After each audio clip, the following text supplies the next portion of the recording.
Little Red Riding Hood and Lawn Popo compare and contrast. Little Red Riding Hood, A Newfangled Prairie Tale, Lisa Campbell Ernest.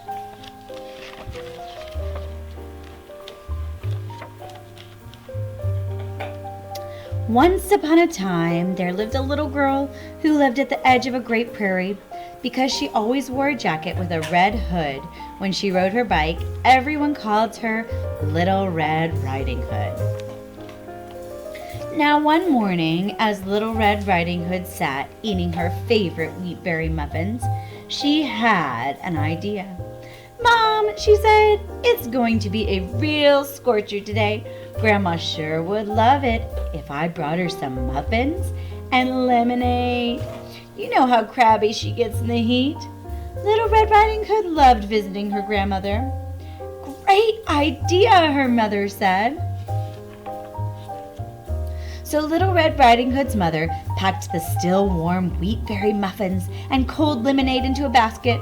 After airing up the tires on her bike and testing the brakes, Little Red Riding Hood set out on her way.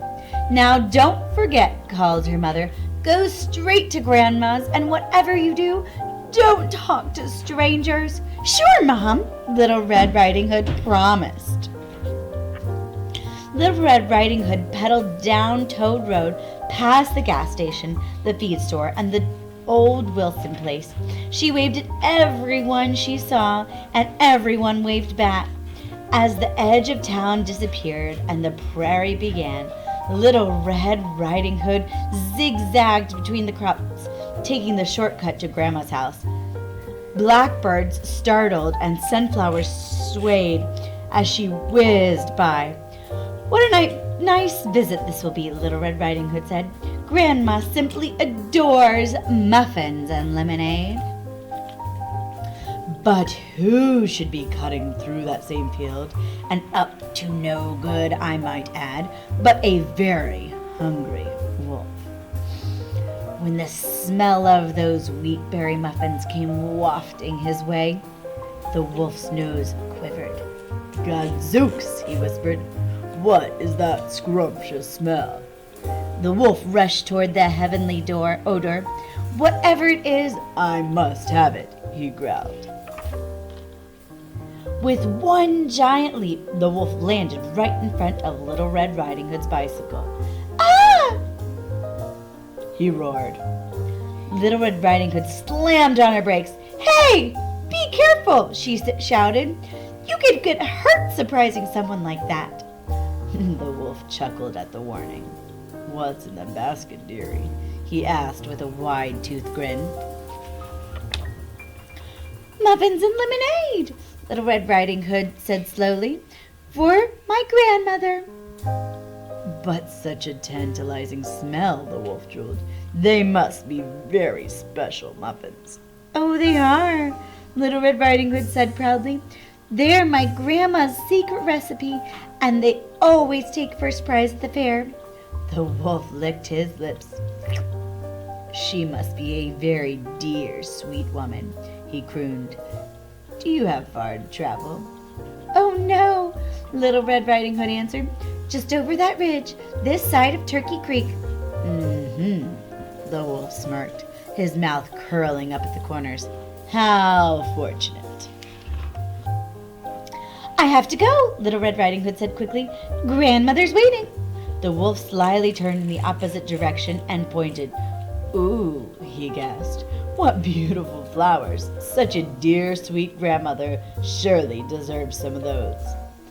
Little Red Riding Hood nodded. "Gee, you're right," she said, jumping off her bike. "Grandma loves flowers. Do you think she'd like these white ones too?" But the whistle of the prairie wind was the only response. The wolf was gone. Of course, the wicked wolf had a dastardly plan. "Hardy har har," he laughed wildly as he raced through the wheat. "First I surprise that feeble old granny and steal her recipe. Then I wait for the kid in the red jacket to show up with the treats. Soon I'll hold the secret to those delectable muffins, and those two country bumpkins won't know what hid them. His evil chuckles drifted through the fields. When the wolf arrived at the grandma's house, he found a note on the door. Little Red Riding Hood, out in the field, love Grandma. This'll be easier than I thought, the wolf snarled. Grandma's obviously off her rocker, wandering out in the heat. Muddled brains are so easy to persuade.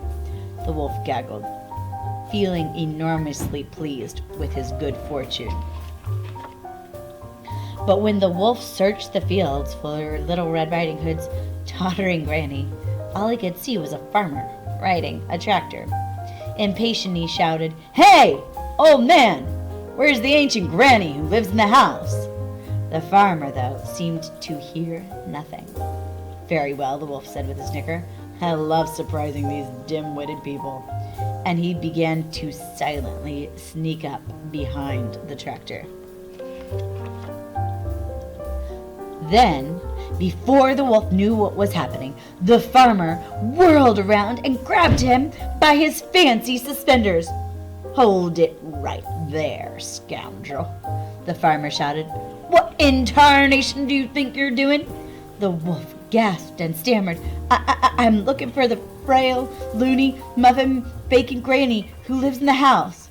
"Well, Sherlock," boomed the farmer, whose grip tightened on the wolf, "you're talking to her." The wolf's mouth dropped open, and he began to shake. My, he finally whispered. "What big eyes you have, Grandma." "All the better to see you soaking round my fields," Grandma answered. "My, what big ears you have, Grandma," the wolf croaked. "All the better to hear you coming," Grandma answered. "My, what big hands you have, Grandma," the wolf groaned. "All the better to crush you like a bug if I need be," said Grandma. And lucky for the wolf, Little Red Riding Hood rolled up just at that moment. "Grandma, are you okay?" called Little Red Riding Hood. "Sure, sweetie," Grandma said. Together they marched the grumbling wolf to Grandma's kitchen. Grandma lectured all the way. "Didn't you think if there was a Little Red Riding Hood, there might be a Big Red Riding Hood? I thought I got rid of bullies like you when I moved away from that forest. Might as well have a bite to eat while we decide what to do next," Grandma said. The wolf, for once, was silent, his mouth full of delicious muffins. "Of course," Grandma said at last. Soon after, Grandma opened her own muffin shop in town, just west of the post office. The wolf, he was her chief baker, sales clerk, and dishwasher, being kept much too busy to cause trouble for anyone. Naturally, the wolf got to eat all the muffins he wanted, which improved his disposition enormously. But just in case he got any ideas about stealing Grandma's recipe again, Grandma always put in the last secret ingredient herself. Little Red Riding Hood, too, went to work for her grandmother, delivering muffins on her bike. Every day, rain or shine, the wolf carefully packed Little Red Riding Hood's basket. "Hey, kid," he called after her as she whizzed down Toad Road, "don't talk to strangers." And Little Red Riding Hood never did again.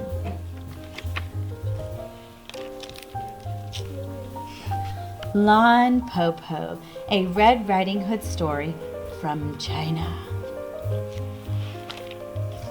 by Ed Young. To all the wolves of the world for lending their good name as a tangible symbol for our darkness. Once, long ago, there lived a woman who lived alone in the country with her 3 children, Shang, Tao, and Pao Tzu. On the day of their grandmother's birthday, the good mother set off to see her, leaving the 3 children at home. Before she left, she said, "Be good while I am away, my heart-loving children. I will not return tonight. Remember to close the door tight at sunset and latch it well." But an old wolf lived nearby and saw the good mother leave. At dusk, disguised as an old woman, he came up to the house of the children and knocked on the door twice. Shang, who was the eldest, said through the latched door, "Who is it?" "My little jewels," said the wolf. "This is your grandmother, your Popo." "Popo!" shouted Shang said. Our mother has gone to visit you." The wolf acted surprised. "To visit me? I have not met her along the way. She must have taken a different route." "Popo," Shang said, "how is it that you come so late?" The wolf answered, "The journey is long, my children, and the day is short." Shang listened through the door. "Popo," she said, "why is your voice so low?" "Your grandmother has caught a cold, good children, and it is dark and windy out here. Quickly open up and let your Popo come in," the cunning wolf said. Tao and Pao Tzu could not wait. One unlatched the door and the other opened it. They shouted, "Popo, Popo, come in!" At the moment he entered the door, the wolf blew out the candle. "Popo," Shang asked, "why did you blow out the candle? The room is now dark." The wolf did not answer. Tao and Pao Tzu rushed to their Popo and wished to be hugged. The old wolf held Tao. "Good child, you are so plump." He embarrassed Pao Tzu. "Good child, you have grown to be so sweet." Soon the old wolf pretended to be sleepy. He yawned. "All the chicks are in the coop," he said. "Popo is sleepy too." When he climbed into the big bed, Pao Tzu climbed in at one end with the wolf, and Shang and Tao climbed in at the other. But when Shang stretched, she touched the wolf's tail. "Popo, Popo, your foot has a brush on it." "Popo has brought hemp strings to weave you a basket," the wolf said. Shang touched grandmother's sharp claws. "Popo, Popo, your hand has thorns on it." "Popo has brought an owl to make shoes for you," the wolf said. At once, Shang lit the candle and the wolf blew it out again. But Shang had seen the wolf's hairy face. "Popo, Popo," she said, for she was not only the eldest, she was the most clever. "You must be hungry. Have you eaten ginkgo nuts?" "What is a ginkgo?" the wolf asked. "Ginkgo is soft and tender, like the skin of a baby.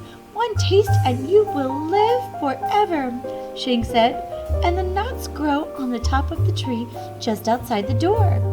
The wolf gave a sigh. "Oh dear, Popo is old. Her bones have become brittle. No longer can she climb trees." "Good Popo, we can pick some for you," Shang said.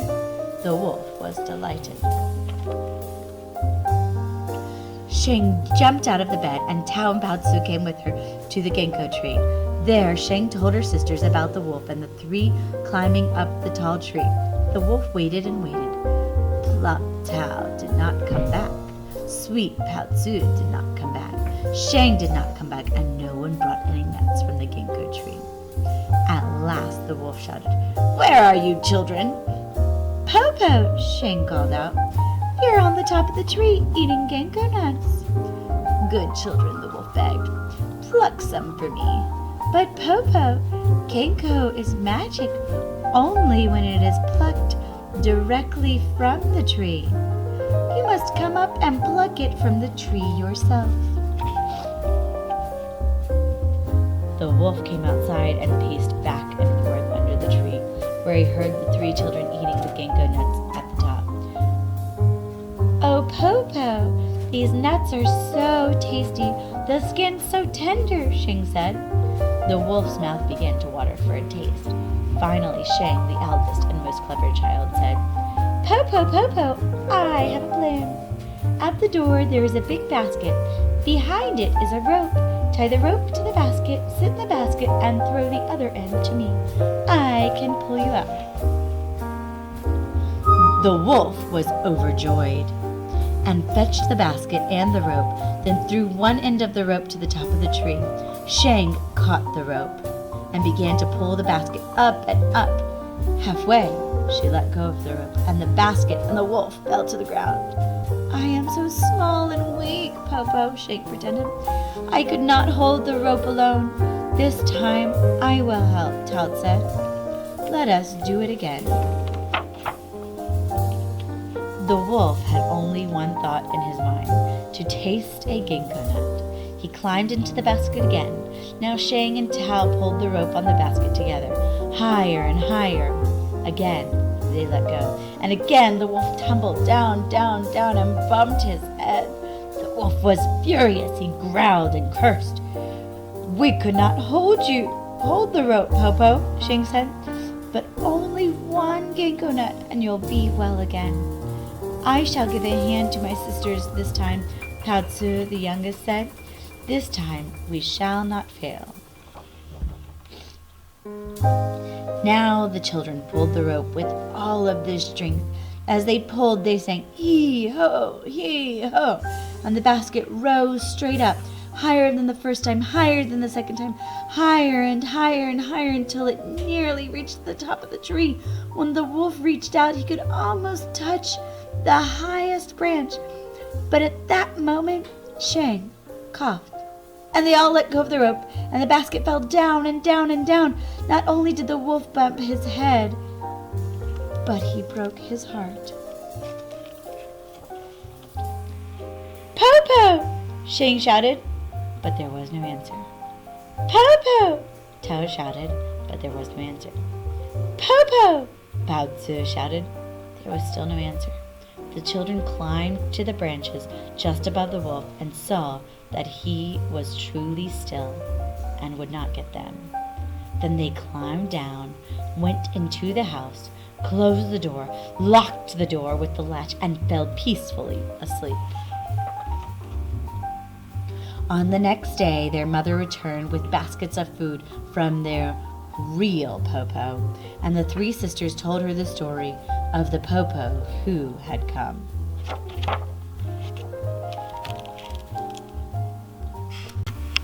Now it's time to do your compare and contrast Venn diagram. You want to have things that are Lon Popo and things that were just the Little Red Riding Hood story and things that were the same in the middle. Have fun. Happy working.